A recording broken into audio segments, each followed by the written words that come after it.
Hey there, folks. Welcome to week 4. This is our final week for this tune. Hopefully you guys have been building your right and your left hand skills up to the point where you can start to introduce more complicated things. The big thing about this tune was it did have more changes than usual. It did have more chords, but I tried to keep the rhythms kind of simple. These little riff sections, remember, try not to make them feel so separate. A lot of times when we learn things that are more complicated, we kind of learn them compartmentalized, and then oftentimes we have a really difficult time synthesizing that information. I really think that being able to transfer between sections, to be able to kind of change your role, one role being singing, accompanying yourself with your right and your left hand, and then the other role, like kind of doing something a little bit more complicated, more of like a solo arrangement or a kind of instrumental part on a tune. Switching between those things can be really difficult. So make sure that you're practicing that transition, right? It won't feel like a surprise the more you do it. So really make sure that you're locking that in by going from one section to the next, which means going from the chorus straight into the riff into the verse, and just practicing that transfer across those 3 different sections as many times as you can, so it doesn't feel so surprising when you do it. All right, cool. Today what I want to do is introduce just a little bit more of a complicated feel for the intermediate arrangement if you're looking for a challenge. I'm going to do a kind of a review through the tune, and then obviously playing through it is something we want to do this week. Last week we really focused on just getting into those intermediate elements if you are looking for the challenge, and then also focused a lot on how to sing and play. Remember, singing and playing can be one of the most challenging things, especially if the right hand is not feeling completely confident about that rhythm or that picking pattern. The left hand is not feeling confident about transitions into the next chords. So really make sure that you lock those 2 things into muscle memory, and then when you're going to introduce the singing on top, try and think about trying to do it in a simpler way. Like maybe you eliminate the right hand and you just play whole notes as you move between the chords, whole notes and half notes, however it feels to transfer, and then kind of coming in with a little bit more of that rhythmic complexity once it really you start to feel confident. You can also take away the chords, right? If switching chords is the more challenging part, you can always cover the strings with your left hand. Just get this muted sound as we're playing. And really just practice the rhythms, right? If maybe that rhythm in the chorus is feeling a little uncomfortable for you, especially when you're switching between the chords. So maybe you'll go, lost and you love and you will find me time after time, right? And just playing the right hand so you can get the cadence of those lyrics to start to lay on top of it correctly. Always think about how you can simplify something if it's feeling too overwhelming when you integrate them all together. Cool, let's do a quick review. Now we're kind of pivoting or transitioning from the beginner arrangement into the intermediate arrangement. So why don't we try, let's just review all of the sections, shall we? So our intro, let's go to this view actually. Let's just kind of go through the tune and remind ourselves exactly what we're playing. So intro riff is our first section. Remember, that's going to be a picking pattern that we play with the kind of modified chord shapes that we learned for that intro riff. Cool? So just as a reminder, for our intro riff, we've got the F chord, 2, 0, 1, and 0, but we add our pinky or our ring finger to the 3rd fret of the A string. So here's our modified F shape. We're going to switch to our modified G shape, which is pointer finger on the 2nd fret, middle finger 3rd fret, E string, and pinky on the 5th fret. There's our modified G chord, 0, 2, 3, and 5. And then we're going to switch to our E minor, 0, 4, 3, and 2, like this. And then back to our F. Let's just warm up. Try whole notes moving through those. 2, 3, 4, 2, 0, 1, 3. G, 0, 2, 3, 5, 2. And now we're in the kind of right neighborhood to just switch our fingers into the E minor shape. And then we have to slide our pointer finger down as we transition back into that F chord. Cool? Let's remind ourselves of the picking pattern, C, E, G, A, if we're doing just the beginner. So it would sound like C, E, G, A, and then switch, and then E minor. And remember, for our intro riff, we're just cycling through those 4 chords twice. Here's our second time. The nice part about this beginner version of playing this is that it really allows for us to have the space or the breathing room to try to transfer chords. If the transitions are feeling really, really clean and you're not tripping up on them, then you can add a little bit to the second half of the measure. So you can play C, E, G, A, C, E, A, C, E, G, A, C, E, A. You can kind of see this picking pattern is a little bit more busy, right? You're moving from chord shapes and you've got to be playing right up until that moment. So it gives you just a little bit less time. But remember, even with this more complicated pattern, you can always slow the tempo down to give yourself a little bit of extra cushion as you transition between those two.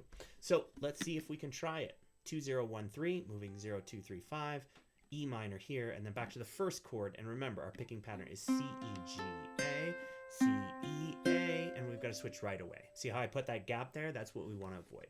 2, 3, 4, C, E, G, A, C, E, A, switch, C, E, E minor.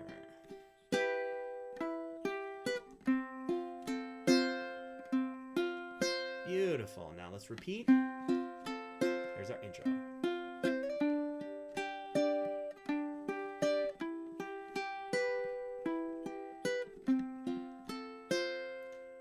Now remember, in our intermediate version, we can put that little melodic phrase on the end, right? And that just transfers us over. So we're moving from the E minor, then to the F.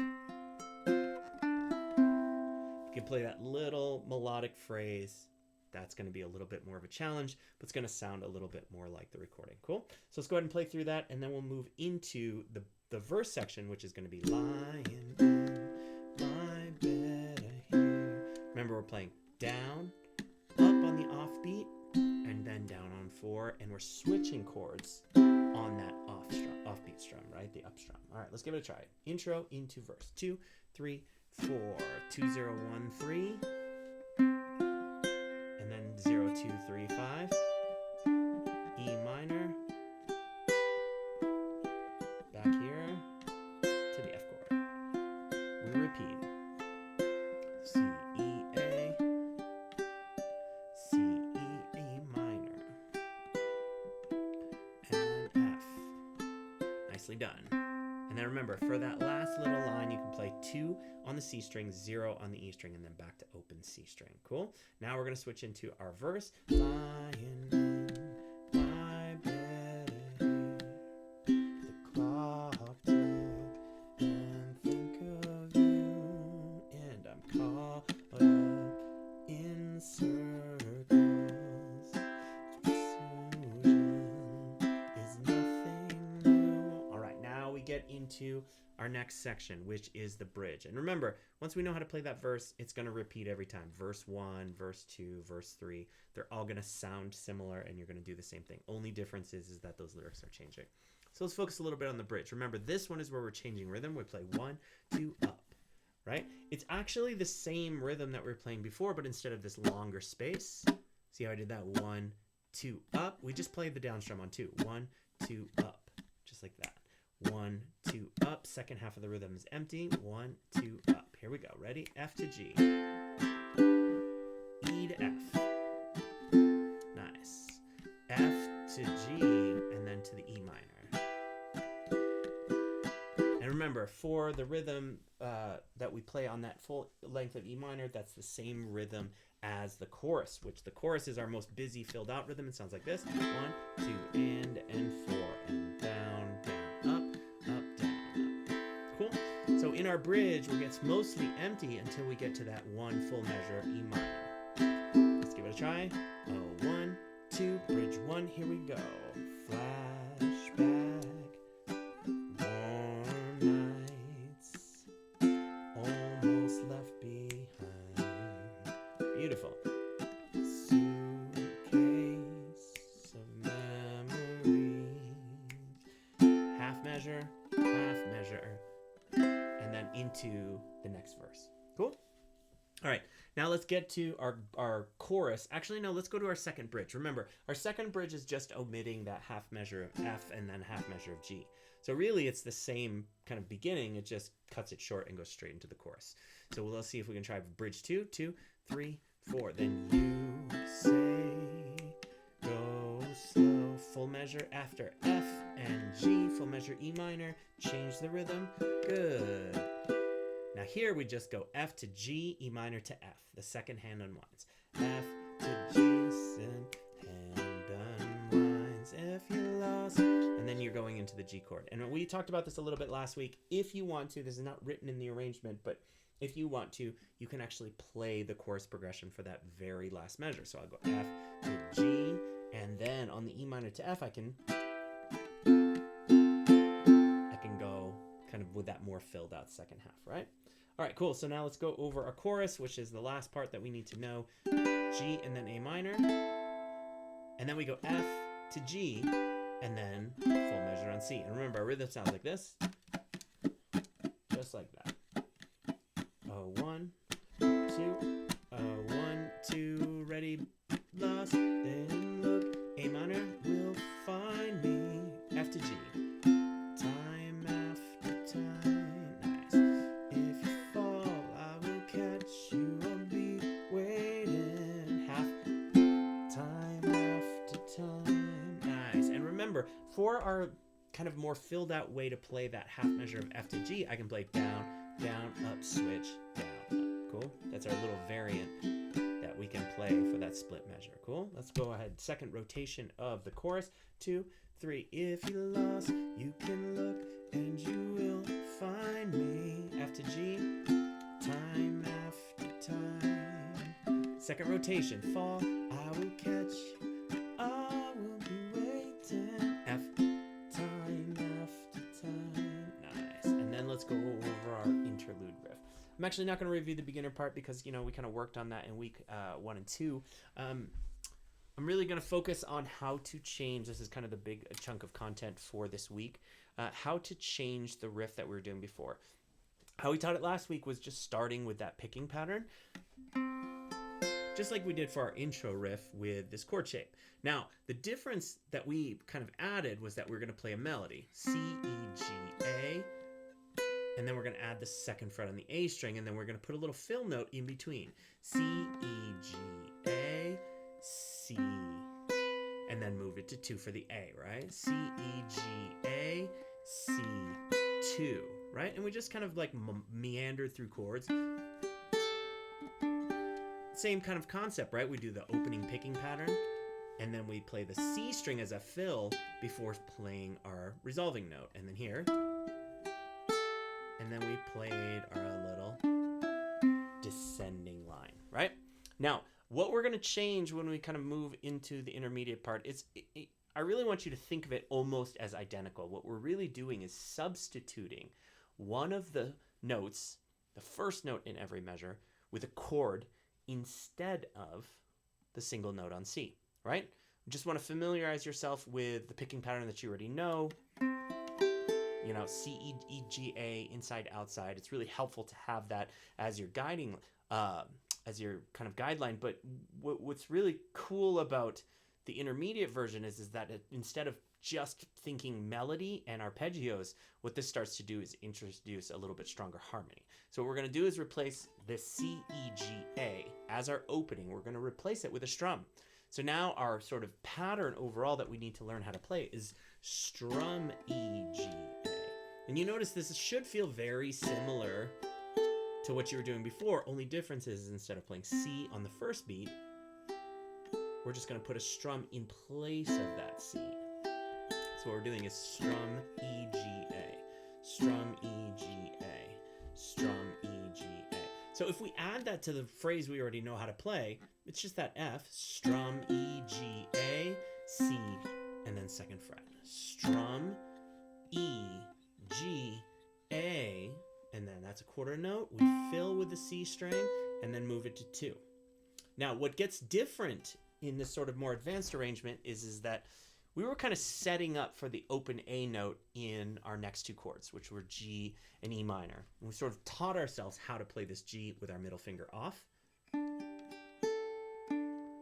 Now, since we're playing a chord, what we're actually going to do is play the full version of the chord for the first part, which means that when I do that strum E, G, A, I really want to just open the A string like we learned it. Just want to do that when I play the A string. So what I'm going to do is strum E, and then while I'm playing this G string, I can lift my middle finger to catch that A note. Gives us a little bit of a stronger G harmony here without this hole punched in it for the open A note, right? So we go strum on a G chord, E, G, and then lift my middle finger to play open A. So you notice my left hand starting on a G, and then lifting my middle finger. My right hand's going to play that strum, E, G, and then I just got to make sure my middle finger is off when I hit A. It's going to be the exact same thing in the E minor chord. My pointer finger is going to be down for the first part, strum, E, G, and then there's my open A note, right? So things are, almost identical, but with this little added kind of maneuver, you sort of have to hold a chord and modify it versus just getting into that modified chord first. Does that make sense? So let's see if we can try it. Nice and slow. We're going to start on an F chord. This one we actually don't have to alter until we move the melody note. So here we go, strum E, G, A. And then I play C, move it to 2. Now remember, I'm going to go into my full G chord, 0, 2, 3, and 2. I'm going to start off with a strum, but I got to lift when I want that open A. So it's strum E, G, A. Now, same thing. I play C and then my second melody note on the E string. Now I go to my E minor and I hold the full chord 0, 4, 3, and 2. I'm going to go strum E, G, and then I got to make sure that I go back to that open A before I finish my phrase out. Cool? Nice and slow. We'll see if we can try it. 2, 3, 4, and strum E, G. Play 3, play C, and then move it to 2. Hold the G chord, strum E, G, open A, C, E. Nicely done. Let's play that E minor, strum E, G, A, open A, 3, 1, 0, 2, 0, open. And then what we're going to do is we're going to repeat. Hold the G chord, strum E, G, lift A, and then C, E, and now E minor, strum E, G, lift A, and then we play our descending phrase. Only difference is my little tag there. Cool? Nice and slow. 2, 3, 4, and strum E, G, A, C, 2, strum E, G, open A, C, E, E minor, strum E, G, open A, walk down, 3, 4, G chord, open A, C, E, strum E, G, open A, 3, 1, 0, bum, bum, bum. And then remember, we tag before going into our verse. So again, an alternative way to play this little interlude riff section, but what I want you to know is it's not it's not mandatory, right? You don't have to play it in this way if you're kind of achieving the right level of challenge with the beginner version. That's one of the things I really love about creating multiple arrangements, creating a beginner arrangement, an intermediate arrangement, and an advanced arrangement, and why I also love mixed level classes, right? This is called the beginner intermediate class, specifically because we kind of start with our beginner arrangement and we sort of slowly morph or slowly change into the intermediate arrangement if we're looking for more of a challenge, right? And if you're looking for, if you feel like you've been playing ukulele longer, our intermediate advanced class kind of does the same thing, but it moves from the intermediate arrangement to a more challenging advanced arrangement, right?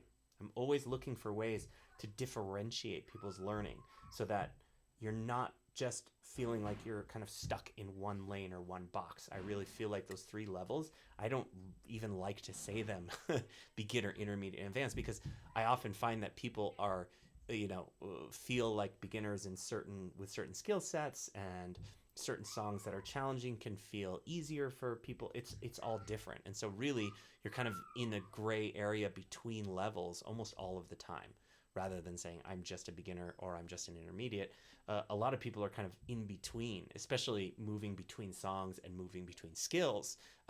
You might find yourself in a different kind of in a different place along that spectrum. So I just want to review that really quick, and then that's kind of the whole tune. We'll sort of start it off at the top. We'll see if we can play through. And remember, if you're feeling like you're ready for a challenge, you really have strong muscle memory in all of those avenues when it comes to the beginner arrangement, then you can start to try these more challenging things, right? Playing the more filled out rhythm for the intermediate part, doing a little bit more of adding the chords on the downbeat when you're playing that interlude riff. These are all options for being able to increase the challenge if you're looking for it. Okay, so let's give it a shot from the top. See if we can play through this whole thing. I'm going to go ahead and move it here if you're looking for some help with the lyrics. And yeah, let's go ahead and play through it. 1, intro riff. 1, 2, ready, here we go. 0, 2, 3, 5. E minor.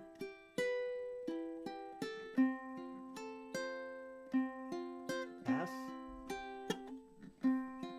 G. E minor. And remember, you can play it more empty if you like that sound, or if that's enough of a challenge. Now remember, we can play this little tag lick to get us into the verse. 2, 3, 4. Lying in my bed, I hear the clock tick and think of you, caught up in circles. Confusion is nothing new. You can play it empty for the beginner. Flashback, warm nights. Or you can play it more full for the intermediate. Almost left behind. Suitcase, memories. Here's that extra measure, F and G. Time after, verse 2. Sometimes you picture me, I'm walking too far ahead, and you're calling to me. Can't hear what you said into this bridge. And remember, only difference is that we don't play that extra F and G. The new sleigh goes slow, I fall behind. Full measure, E minor, here we go. The second hand unwinds. If you're lost, you can look and you will find me. Time after time. If you fall, I will catch you and be waiting. Time after time. If you fall, you can look and you will find me. Time after time. If you fall, I will catch, so I will be waiting. Time after time. Here's our interlude riff. Remember, if you're looking for less of a challenge, you can do that same picking pattern, or you can add the chord on the downbeat. 2, 3, 4. Strum. All right, now here, remember the G chord, we're holding it on the strum. And then we're lifting it for that A. Lift there. Finish the melody. And now, same thing, E minor, holding the pointer finger down. Strum, E, G, open A. We walk our melody down. Beautiful. 4, and do it again. G chord, lift, E minor.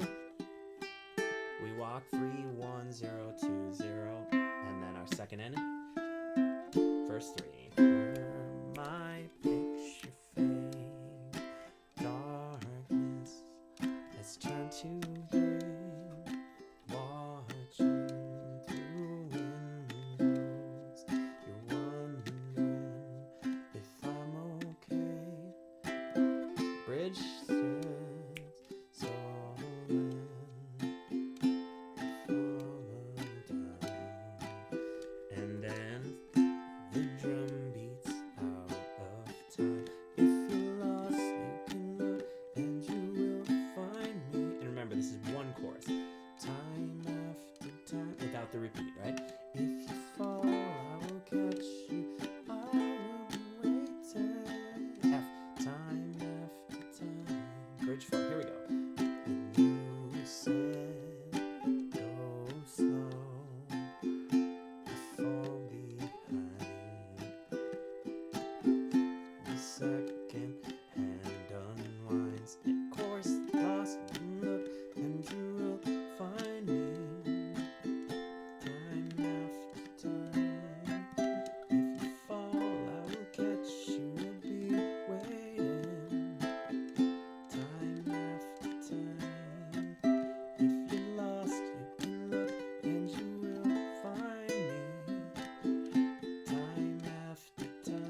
Cool. So, in terms of content, that's about what I wanted to present. Obviously, if you're looking for more of a challenge, there are ways to always expand on your vocabulary, right? Maybe F and G, a couple of different inversions, different ways to play them. So instead of this F and G, you might know how to play this F and G, and you can always substitute all of those voicings for anywhere you see in the progression that you play those chords, right? That's really what getting more advanced is all about. It's all about teaching yourself more vocabulary so that you have different ways to say things, right? I can say a sentence, but I can say a sentence in a different way with slightly different words or slightly different voicings to really kind of create this just variation in my playing, which is really great if you can do it. Cool. So, oh yeah, there was a little tail on this, right? There was a little ending that we had for this tune. Let me remind myself of it really quick. Wrong tab. It was here for the beginner. For this intermediate. Oh yeah, let's just learn a couple of alternate voicings, okay? So what we want to do first is we want to learn a couple of different ways to play C. So, this kind of hints back at what I was just saying, which is, knowing how to play the same chord in a different way is a really great way to just start to improve how you approach left-hand technique on the ukulele. So there are multiple ways to play a C chord, right?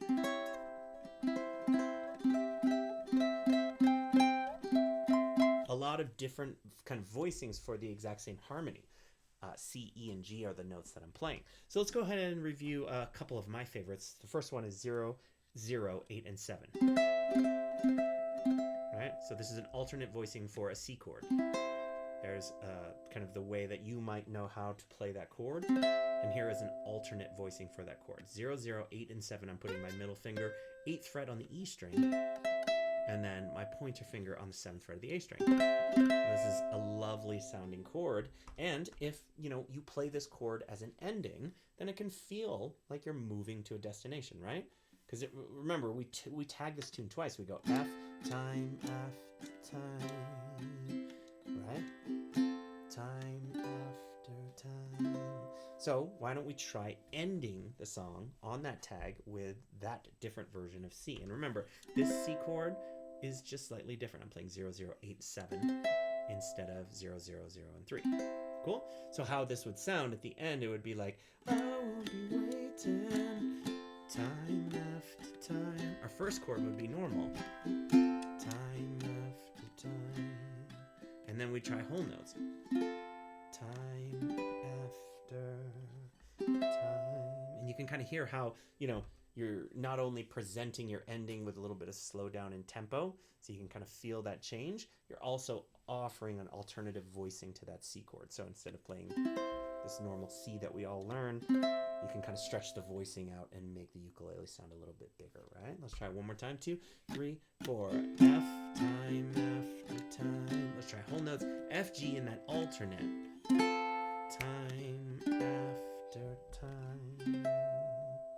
That little decrease in speed, that little kind of stretching of the tempo, stretching that rubber band of our grid of count. That's called a retardando, which basically means to slow down, right? And so not only are we slowing down, we're offering a lot more space when we play those half notes, kind of absent of our rhythm, and then that alternate voicing of the chord to kind of give us the cherry on top. Now, I'm going to teach you one more alternate voicing which you can use, and again, these can be used anywhere you find a C chord, right? So that, it's a really big concept when you start to understand that chords, that you learn are not voiced only in one place. So, you could add this to the verse. D minor moving to this higher version of C. Now, obviously, it would be challenged if that C chord is not familiar and comfortable for you. But once it becomes comfortable, then it's a lot, more, easy to visualize yourself being able to move between them in between the measure.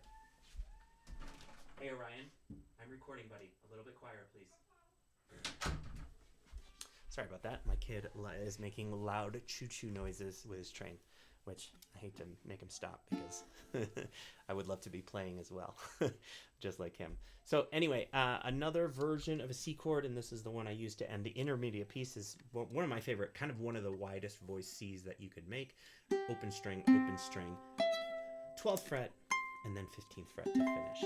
Cool, so you basically use the exact same approach, right? You play F, time after time, normal C, and then when you play your long chords, time after time, you can finish on a little bit further voicing up the neck, right? So remember, 0, 0, 12, and 15. This is kind of the big ender.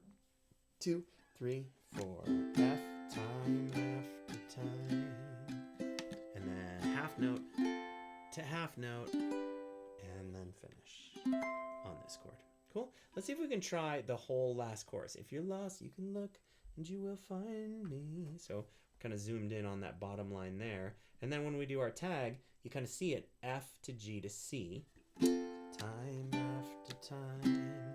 And then you can go half note F, half note G, time after, and then try to finish on one of those versions of that chord, right? If you're looking for more of a challenge, 12 and 15. If you're looking for less of a challenge, 8 and 7. 1, 2, 3. If you're lost, you can look. A minor will find me. F to G, time after time. If you fall, I'll catch you. I will be waiting. Second ending, so we're gonna go to the tag. Time after time. Last line, tag. Here we go. Time after time. And then we'll go half note on F, time, G, after. And you can either end here 8-7, or you can end here 12-15. Well, that's kind of cool too if you just ended it both. Time after time. That sounds good too when you just play them kind of in sequence. Okay, cool. So that's it for this month and this tune. Remember, if you want to join our live classes, if you want to be kind of in the classroom with us as we create these arrangements, be able to ask questions, those happen on Tuesday evenings. And if you're a UKLab member, then you have access to the recordings if you can't make it to class. And I really love having interaction with students because it informs my teaching so much. A lot of times I can be teaching thinking that, oh, this is what's important, and then a student will ask a question that'll really show me, oh yeah, I had totally forgotten that part of it is something that I need to focus on. So yeah, if you do want to check out more info on that, be sure to check out ukuleleinspired.com, and yeah, become a UKLab Live member. I would love to have you in class and be teaching ukulele in this really dynamic and live setting that has an interchange and an ability to be able to ask questions, gain access to recordings, all of those things. All right, cool. Well, thank you so much. And yeah, we will see you next time. Take care. Bye-bye.